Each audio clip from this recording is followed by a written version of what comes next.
बाबुल बुआ सावट। ही गोष्ट सत्य घटनेवर आधारित असून यातील पात्रांची आणि जागांची नावे ही काल्पनिक आहेत। मिनल ही एक शिक्षिका होती। नवीनच आपलं शिक्षण पूर्ण करून ती समाजसेवेखातर आपल्या शिक्षणाचा उपयोग करत होती। दिसायला सुंदर, देखणी, जेमतेम 23-24 वर्षांची, सरळ साध्या विचारांची, अगदी साध्या राहणीत वावरणारी। तिला नोकरीसाठी एक कॉल आला होता। दूर एका छोट्याशा गावात तिला शिक्षिकेची नोकरी मिळाली होती। ते एक आश्रम होतं। मीनलही खूप खुश होती, कारण तिला तिच्या आवडीचंच काम मिळालं होतं। तिला मुलांना शिकवायचं होतं, पण त्याहीपेक्षा हे काम तिला गरजू मुलांसाठी करायचं होतं। हे आश्रम खूप लांब असल्याने तिला तिथेच राहावं लागणार होतं। तशी ती तयारीतच तिथे पोहोचली। संध्याकाळ झाली होती। तिला राहण्यासाठी एक स्वतंत्र खोली देण्यात आली होती। सामानाची नीट मांडणी करण्यातच रात्र झाली। थोडंसं खाऊन खोलीचं दार लावून ती बेडवर तशीच झोपी गेली। काही वेळातच तिला एक स्वप्न पडलं। तिच्या बेडचं दार अलगदच कोणीतरी उघडत होतं। ते उघडून अचानकच एक मुलगी धावत तिच्या बेडवर येऊन बसली। तिला हे स्वप्न आहे की खरं काहीच कळत नव्हतं, आणि ही मुलगी अचानक इथे आलीच कशी म्हणून ती बेडवरूनच खोलीच्या बाहेर पाहू लागली। तेवढ्यातच तिला तिथे एक धिप्पाड आकृती दिसली। तो एक माणूस होता। तो हिला बघताच झटकन बाहेर गेला। बेडवर बसलेली मुलगीही त्याच्या मागून खोली बाहेर गेली। मिनल झोपेतून जागी झाली। ती घाबरली होती, पण तिने खरंच हे स्वप्नात पाहिलं होतं की प्रत्यक्षात हे तिला आताही कळत नव्हतं, कारण तिच्या रूमचा दरवाजा हा सताड उघडा होता, पण तिने तर झोपायच्या आधी तो बंद केला होता। ती मुलगी नक्की गेली कुठे हे पाहायला म्हणून ती खाली उतरणार, तोच तिला तो माणूस पुन्हा एकदा दारात उभा दिसला आणि क्षणात तो कुठे गायब झाला। दुसऱ्या रात्रीही तिला तसाच अनुभव आला। कसल्या तरी आवाजाने तिला जाग आली, तर तिच्या खोलीचं दार कोणीतरी उघडून ठेवलं होतं। या सगळ्याच घटना खूप विचित्र वाटत होत्या, पण यांचा कुठे उल्लेख केला असता तर कदाचित सगळे हसले असते, म्हणून तिने याबद्दल कोणालाच काही सांगितलं नाही। तिसऱ्या दिवशी दुपारी तिला तिथल्याच एका सरांनी खालून काही चार्ट आणायला सांगितले। आश्रमात खाली एक तळघरासाठी खोली केली होती। तिथे खूप सारी कपाटं असून आश्रमातील सगळे रेकॉर्ड्स आणि शिकवणीसाठी लागणारं सामानही तिथेच ठेवण्यात आलं होतं। तिने त्या खोलीत प्रवेश केला। आत खूपच शांतता होती। ती तिथल्याच एका कपाटाकडे वळणार, तोच बाजूच्या कपाटाचे दार आपोआपच जोरजोरात वाजू लागले। ती इतकी घाबरली की अक्षरशः ओरडतच तिथून बाहेर आली। ती सरळ शिक्षकांना जाऊन भेटली। 2 दिवसापासून तिच्यासोबत जे काही घडत होतं तिने ते सगळं काही त्यांना सांगून टाकलं, पण तिला समोरून काहीतरी वेगळंच ऐकायला मिळालं, तेही भयानक। तिथले शिक्षक सांगू लागले, या आश्रमात 3 भूतांचा वावर आहे। त्यात एक लहान मुलगी, दुसरा एक धिप्पाड माणूस आणि एका शिक्षिकेच्या भूताचा समावेश आहे। हे ऐकून तर मिनल खूप घाबरली। तिने त्या क्षणी तिथून निघायचं ठरवलं, पण आता संध्याकाळ होत आल्याने त्यांनी तिला त्या रात्रीपुरतं थांबवून ठेवलं। आजची रात्र तिच्यासाठी खूप मोठी ठरणारी होती। ती तिच्या खोलीत येताच तिला तिथे विचित्र भास होऊ लागले। जणू त्या खोलीत आधीच कोणीतरी दडून बसलं असावं। ती तशीच देवाचं नाव घेत बेडवर जाऊन चढली। तोच तिला एका लहान मुलीच्या हसण्याचा आवाज आला। आवाज तिच्याच बेड खालून येत होता। तिने हिंमत करून हळूवार बेड खाली वाकून पाहिलं, तर बेड खाली तर कोणीच नव्हतं, पण बेड खाली वाकल्यामुळे तिला तिथून तिच्या खोलीचं दार स्पष्ट दिसत होतं, जे कोणीतरी उघडलं होतं। ती आश्चर्याने आणि भीतीने दाराकडे तशीच पाहत राहिली।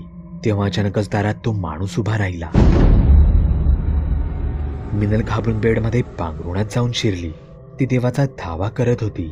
काही मिनिटांनी तिने डोक्यावरची चादर बाजूला करून बाहेर पाहिलं। बाहेर कोणीच नव्हतं।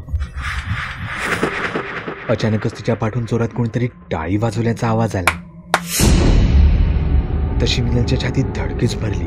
हे एवढंच पुरेसं नव्हतं म्हणून की काय, दारात तोच माणूस पुन्हा एकदा तिला दिसला।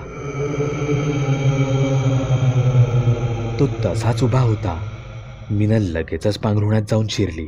ती त्या क्षणी त्या खोलीत पुरती अडकली होती। 4थ्या दिवशी सकाळीच मिनलने ते अनाथ आश्रम सोडून दिलं। या गोष्टीला काही दिवस होऊन गेले। तिला एका दुसऱ्या ठिकाणी नोकरी मिळाली। ते एक मुलींचं वसतिगृह होतं।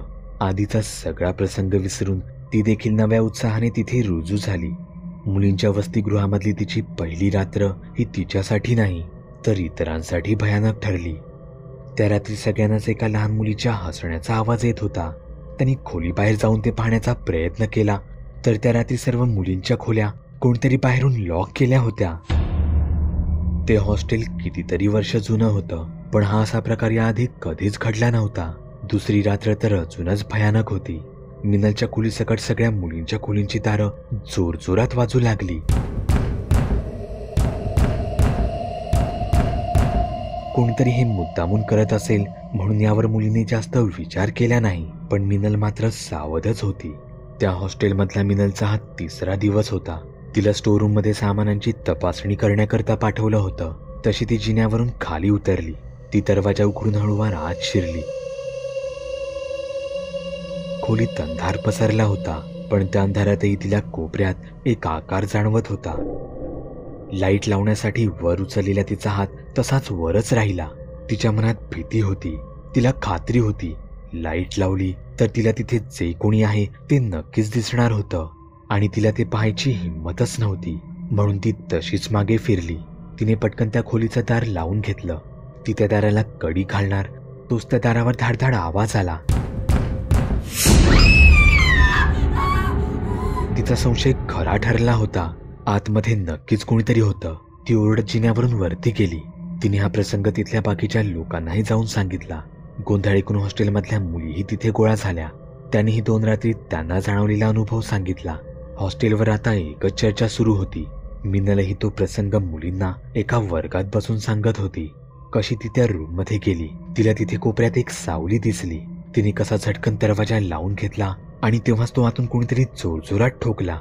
हे सांगत असतानाच हॉस्टेलमधले सर्व खोल्यांचे दरवाजे जोरजोरात वाजू लागले. ते ऐकून सगळेच जण घाबरले. घाबरून ओरडू लागले. त्या रात्री मिनल झोपायचा प्रयत्न करत होती, पण एवढं सगळं झाल्याने तिला झोप काही येत नव्हती. तिच्या खिडकीत वाऱ्याने वाजणाऱ्या सड्या होत्या. वाऱ्याची हलकी झुळूक आली की त्या एकमेकांवर वाजू लागायच्या, पण त्या रात्री अजिबात वारा येत नव्हता. तरीही त्या एकमेकांवर आपटत होत्या. तो आवाज हळूहळू वाढत जात होता. असं वाटत होतं जणू कोणीतरी मुद्दामून त्याच्या हाताने त्या वाजवत आहे. कोणतरी त्यांच्यासोबत खेळत आहे. हे सगळं कल्पनेच्या बाहेरचं होतं. मिनलला हे असह्य होऊन ती जोरात ओरडली, कोण आहे तिथे आणि मला का सतावत आहे? 4थ्या दिवशी हॉस्टेलमधल्या काही मुली तर हॉस्टेलच सोडून गेल्या. त्यांना यामागचं कारण विचारले असता म्हणाल्या त्यांना त्यांच्या खोलीत रात्री एका भयानक माणसाची आकृती दिसली होती. मुलीच काय तर तिथल्या शिक्षिकाही त्या हॉस्टेल सोडून गेल्या. पण तिथे राहत असलेल्या गरीब मुलींना मनात असूनही ते हॉस्टेल अचानक असं सोडता येत नव्हतं. त्यांच्यासाठी मिनलच आता त्यांचा आधार होती. मिनलनेही मनाशी पक्क केलं, काहीही झालं तरी या मुलींना एकटं सोडायचं नाही. ते जे कोणी आहे ते काय करू शकतं? जास्तीत जास्त तिचा जीवच घेऊ शकतं ना. मिनल त्यालाही तयार होती. मिनलला सगळ्या मुली दीदी म्हणूनच हाक मारत. सगळ्या मुली त्या रात्री मिनलला गुड नाईट करून गेल्या. त्या सगळ्या निघून गेल्यावर मिनलला तिच्या कानाच्या अगदी जवळून एक आवाज आला, गुड नाईट दीदी. तो एका लहान मुलीचा आवाज होता. विशेष म्हणजे त्या हॉस्टेलमध्ये इतकी लहान तर कोणीच नव्हती. मिनलला सर्व घटना एकामागे एक तिच्या डोळ्यासमोर दिसू लागल्या. अनाथ आश्रमातील दारं वाजवणारी मुलगी, अंधारात बंद खोलीत दिसणारी ती माणसाची भयानक सावली, हे सगळं काही असंच होत होतं. याचा अर्थ एकच होता. मिनलने स्वतःला बेडवर झोकून दिलं. ती पोटावर झोपून राहिली. याचा अर्थ आश्रमातील ती 3ही भूतं ती तिच्या सोबत इथे घेऊन आली होती. तेवढ्यातच तिला तिच्या बेडवर कोणाचा तरी दबाव जाणवला. कोणीतरी तिच्या बाजूला बसल्याने गादी दाबली गेली होती. मिनल हे जाणूनही तशीच शांत झोपून राहिली. ती अजून काय करू शकत होती? अचानकच एक हात तिच्या केसातून फिरवल्याची तिला जाणीव झाली. पण तो स्पर्श वेगळाच होता, मायेचा. सकाळ झाली. मुलींच्या वसतिगृहात एक नवीन शिक्षिका आली होती. सगळ्या मुली मिनलला शोधू लागल्या, पण मिनल आणि तिचं सामान तिथे कुठेच नव्हतं. तिथे वसतिगृह सोडून निघून गेली होती. ती कुठे गेली, का गेली, कोणालाच काही कळलं नाही. ते 3ही आत्मे आता मिनल भोवतीच घुटमळत होते. कदाचित मुलींना अजून कोणता त्रास होऊ नये यासाठी मुद्दामूनच तिने ते वसतिगृह सोडलं असावं. पण त्यानंतर तिथे होणारे ते विचित्र भासही आपोआपच थांबले गेले. बागुल बुवा. चॅनलवर अपलोड केलेल्या नवीन व्हिडिओची नोटिफिकेशन मिळवण्यासाठी चॅनल सबस्क्राईब करायला विसरू नका. व्हिडिओ आवडला तर आमच्या मेहनतीचा मोबदला म्हणून तो लाईक करून मित्रांसोबत जरूर शेअर करा. चॅनलवरचे इतर व्हिडिओ पाहण्यासाठी इथे क्लिक करा. तसेच चॅनलवरची प्लेलिस्टही चेक करा. दर दिवशी नवनवीन भूतांचे व्हिडिओ बनवून मी तुमचं मनोरंजन करत राहू याची खात्री बाळगा.